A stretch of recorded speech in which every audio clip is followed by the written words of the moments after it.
Hi guys.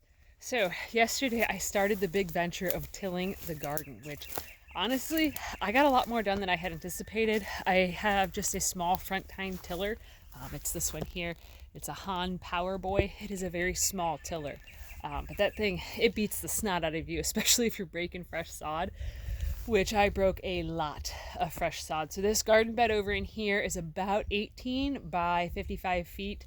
I just put it on the hillside to where it's still relatively flat. This hillside is basically a booger to mow. So there's like a weird dock platform thing right there that the previous owner had built and had used to put round bales of hay on so that way his horse and his donkey could come over in this area to eat. So this was all at one point horse pasture. So I had figured, you know what, since there was hay there, that was their main feeding station, that's also their main pooping area.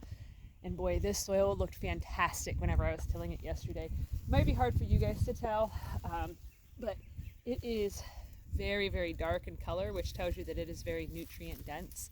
And with tilling all of this up, like most of the property has a lot of clay, except for this half of the property, which our property is shaped like a heart. And we are standing right now on the right side of the heart. Like if you were looking at like a heart emoji from the bottom, we're on the right hand side.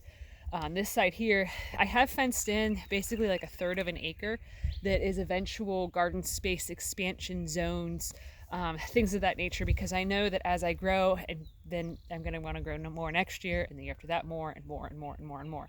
The first year is always really difficult with starting out a new garden on a new property because you just simply don't know how the soil is going to react, how things are going to go. But with tilling all of this up, I texted Tracy yesterday when I was partway through tilling, and I was like, this garden season is going to be amazing. So we haven't had good soil to grow in pretty much since we left our house in town. And the last year that we gardened there was 2021. So it's been a long, long journey of putting in many, many gardens that have failed epically. So we are definitely overdue for a good growing season. But so today I pulled up the cardboard that was in this walkway here. That's going to be my cut line that I'm going to go basically from here down on the hillside to where there's the sawdust there. There are a few tree stumps in here, so I've got to be careful that I don't hit anything with the tiller. But this side here is going to be further garden expansion. If you guys are wondering what this thing is behind me here, that is a rabbit hutch that I started building before we moved. It was a casualty in the windstorm. It knocked it over. It needs some work. That's later on this week's project is to get that fixed. But that's what that big honking thing is. It's been laying around here for a while now. It's very heavy to pick up, and it's been low on the priority list. It's kind of one of those things of with just moving our farm and all this stuff of just needing to get all the most important things, doing the next step and the next step and the next step, and it's overwhelming. The list of things to get done is overwhelming, but at least the garden's tilled. So that's roughly about 1,000 square feet of growing space. What I'm aiming for is to have close to 2,000 square feet of growing space, or like 1,500 feet. When we lived in town, if you counted up all of our flower beds around the house and all of the other things that we were just like growing here, there, and everywhere, I had calculated it up to being about 1,500 square feet of growing space, and that was more than enough for us to feed ourselves and to put up enough for like the winter time. And honestly, we just finished up using green beans from that year, so it was a good amount of space for us. It wasn't too overwhelming for me to take care of on my own. And this year, because of also having all of the animals and just so much expansion has happened, I don't want to overdo it. I don't want to make the mistake of, being concerned about food shortages and all this stuff, and I don't want to accidentally be like, all right, I'm going to expand myself and stretch myself way too far and then faceplant, because that's happened before.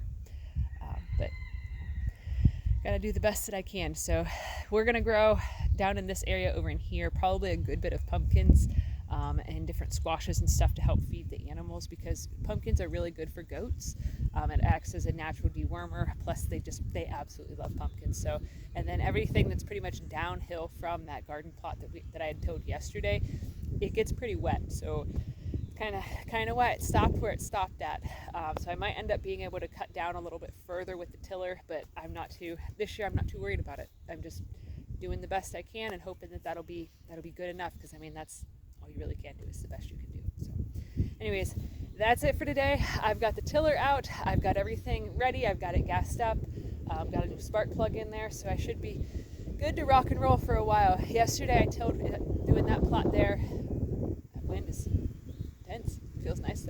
doing that plot there, it took me 3 hours of running the tiller. So I mean, it took every ounce of strength and stamina that I had in me, pretty much, of just being boom, boom, boom, boom, boom, boom, boom, and getting the snot beat out of me. But you know, it is what it is. So I actually, despite it being very hard physical work, I really enjoy tilling the garden to just watch the process happen. So it's kind of one of those things if I go into my happy place and it's just it's gonna be a good day. So anyways, thanks for watching. Have a good one, guys.